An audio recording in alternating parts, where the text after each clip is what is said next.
Now this morning, Joplin authorities responded to a serious crash at Murphy Boulevard and North Main Street. And Chanute kicked off the holiday season in style today with horses, festive floats, and a Western-themed parade through downtown. Plus, some local veterans facing a holiday without a traditional meal. A Joplin nonprofit is filling the gap. The 4 states' most watched news starts now. This is KOAM News on Fox 14. I'm Blake Gully. Joplin police tell us a red Ford Edge was traveling north and crossed the center line, then clipped the front of a Ford F-250 that was sitting still, waiting for the light. The car then struck a utility pole at a high rate of speed. Despite life-saving measures, the female driver was pronounced deceased on the scene. Authorities believe she suffered a medical emergency that led to the crash. Jasper County Coroner James Harrison tells KOAM next of kin has been notified, and the victim is Lindsay Brayson. She's 83 of Joplin, and she died in the crash. No other injuries were reported. And now we get a first look at weather from meteorologist Lindsay Gaffney. Well, we do have a dense fog advisory issued through Sunday morning, 10 a.m. Now, this is mostly going to stay north of I-44 on the Missouri side and pretty much all of southeastern Kansas. Visibility dropping down less than a half a mile, so it could get pretty dicey on the road, especially in the morning on Sunday. Now, currently, a lot of clouds still out there. We had a pretty cloudy day for most of the day. It kept us cooler, so we only got into the low 50s, about 54 degrees. On Sunday, we are forecasted to be a little bit warmer. We have a bit more sunshine popping out. More rain chances, though, do start to pop in late Sunday night and through all day on Monday. Now, currently, temperatures are going to slowly dip down through the 40s, getting down to low 40s, upper 30s, especially out in southeastern Kansas. So it's going to be cold and a little dense fog out there as well. But I'm going to have a full look at your forecast coming up. Thanks, Lindsay. Today, downtown Chanute had a full day of holiday fun, hosting a Western-themed parade. Area organizations took part, bringing out horses, festive floats, and plenty of holiday spirit. After the parade, the celebration continued with a Christian music program at the Central Park Pavilion with performers from all across the region and out of state. I think just seeing the city, the town people coming out and enjoying everything, and it's the holidays are coming, and the world we live in today, it's good to see some communities out celebrating each other. The event was also highlighted by the Best of America by horseback.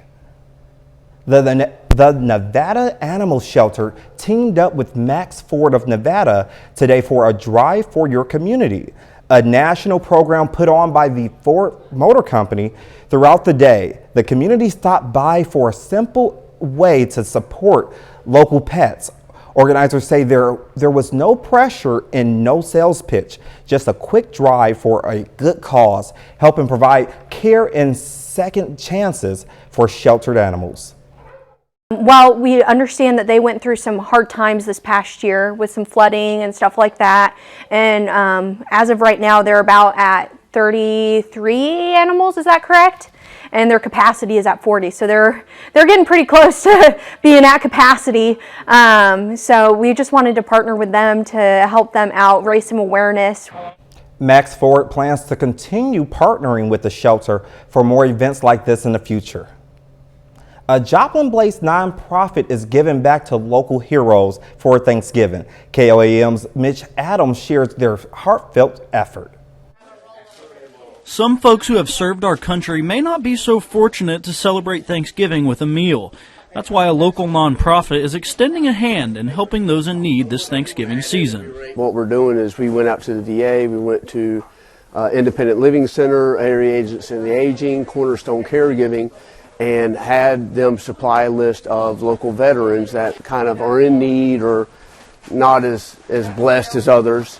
And so we're building baskets and we're going to deliver it to them. Brian Jones, Vice President of Our Veterans First, says that getting volunteers for this event wasn't as hard as you might think. This is much more fun and much more engaging than just sitting behind a desk answering a phone that rings once every couple of hours, whatever.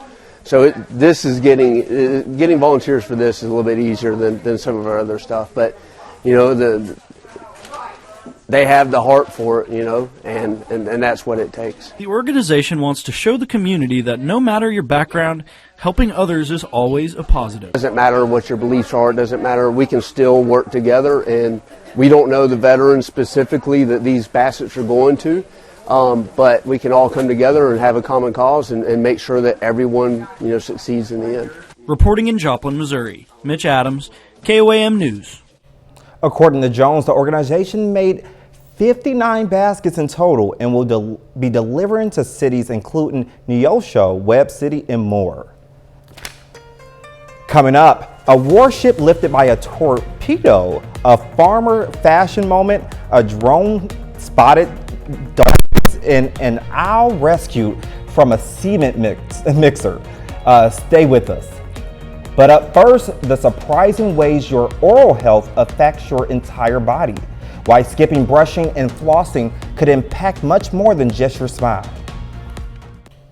Good oral health isn't just about your teeth. It plays a big role in your overall health. And in today's Health Minute, Mandy Gaither looks at how what's happening in your mouth can impact the rest of your body.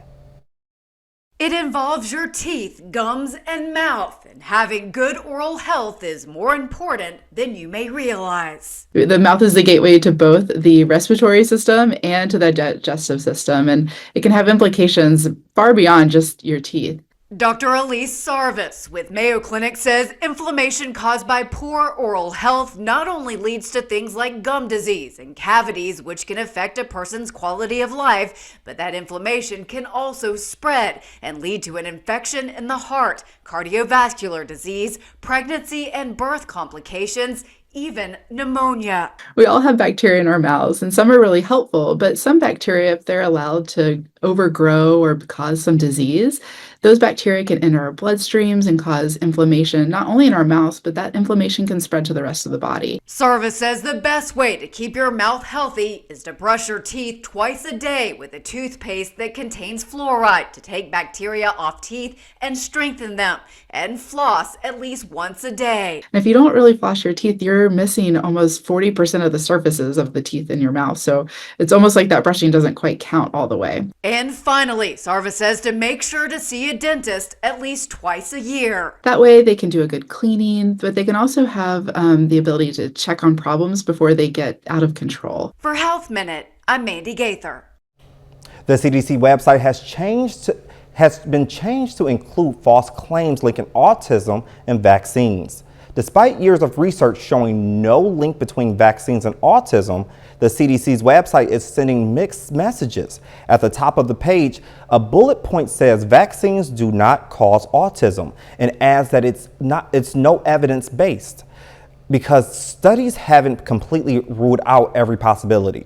But the main heading still says vaccines do not cause autism. A footnote says that heading was changed and placed at the request of a U.S. Senate committee chair. Lindsay Gaffney is up next with a full look at the weather.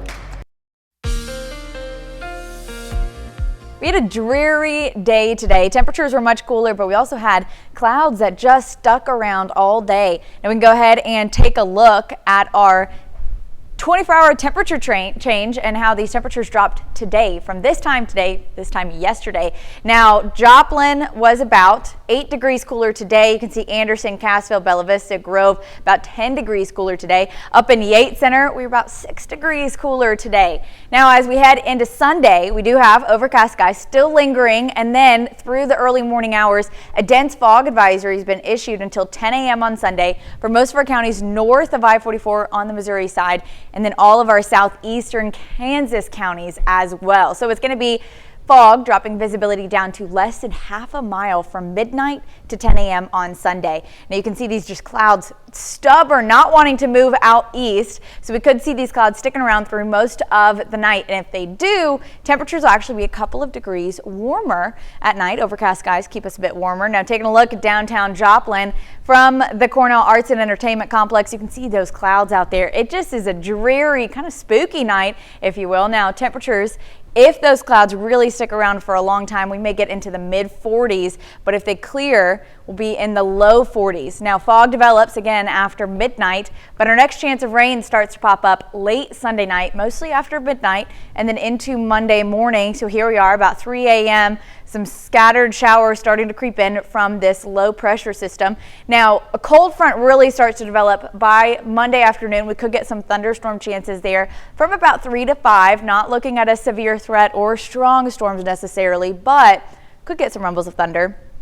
Now by 8:30, still getting some lingering showers just behind that front. That'll continue to push out towards the east. Could see this a very light green, but we could get some sprinkles, maybe overcast, similar to what we saw today there on Tuesday. Now all of that will continue to push out of the area. We get a lot of cold air filtered in and pretty cloudy skies there on Wednesday. Now temperatures really take a dip as well. So we're in the low 60s on Tuesday, but you can see how that front already passed us on Tuesday. So temperatures really start to become affected by Wednesday morning in the low 30s, below freezing. Wichita in the 20s, Kansas City 20s as well. Now we warm up on Wednesday, likely to the 40s, though our long range model is trying to show us only in the upper 30s. But again, we're going to be more on par with Wichita and Oklahoma City, so mid 40s. And then the overnight low heading into Thanksgiving, again, low 30s, maybe even upper 20s. So it is going to be a cold couple of days there, Wednesday, Thursday. We warm back up to average Friday and Saturday. And then you can see more rain chances Sunday, Monday, even a potential wintry mix. Now that's a long ways away, but it's on there, 10 days. But I mean, I'm excited for the cooler weather for Thanksgiving. Break out, you know, the sweaters, the turtlenecks, all of that good stuff. Well, at least it's going to be sunny. Yes. It might be cold, but it will be sunny on Thanksgiving, so I'm Yes, it thankful will. for that. Me Thank too. you, Lindsay. Coming up next, 3 of our local Missouri high school football teams look to advance to the state semifinals. Plus, the Gorillas take on Corcoran State in the Jungle for their playoff opener. Ben McLeish has those stories and much more. It's playoff time for the Pitt State Gorillas as they begin their quest for a national championship against Chadron State inside Carney Smith Stadium. The Gorillas finished the regular season with 9 straight wins to claim a share of the MIAA title. Opening kickoff, Tywan Atkins Jr. hauls it in, and he's got room to run, stiff-arming a defender and taking it 99 yards for the house call. And just like that, it's 7-0 PSU. Late second quarter, Gorillas lead 7-3. Cleo Chandler takes the handoff and bullies his way into the end zone, extending the lead to 14-3. Moving to the fourth quarter, Eagles down 14-9. Eyeing the lead, and Dayton Pearson gets it done, scoring from a couple yards out. Chadron up 17-14 after the 2-point attempt. But here come the Gorillas. Jackson Berry looking deep and connecting with Curran Parchment for the go-ahead 28-yard touchdown. Last chance for the Eagles. Fourth down, and DJ Ralph fires over the middle. Jordan Rogers dives for the game-sealing interception. His second of the game as Pitt State comes from behind and advances with a 21-17 win.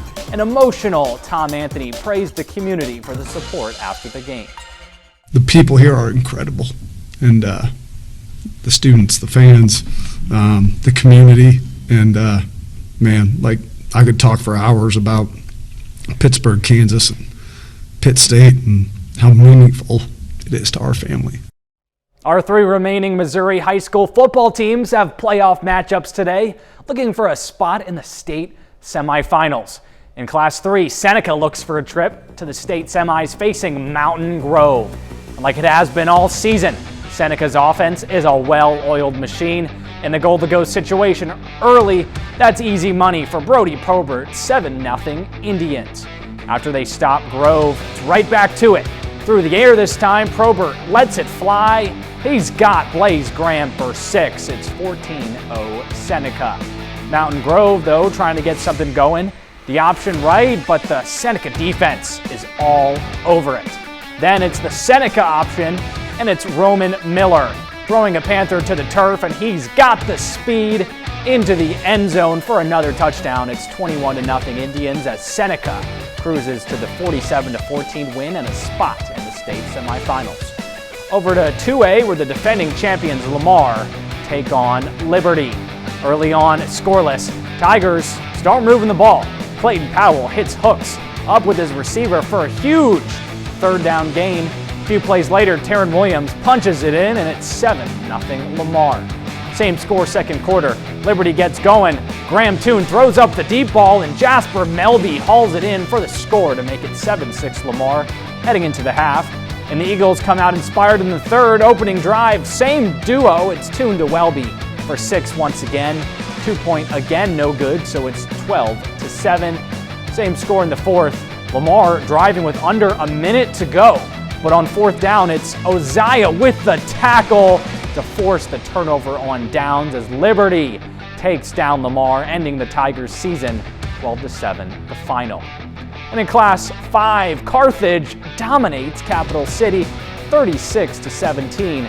It's the Tigers' 8th win in a row and the 6th time they've won by double digits in that span.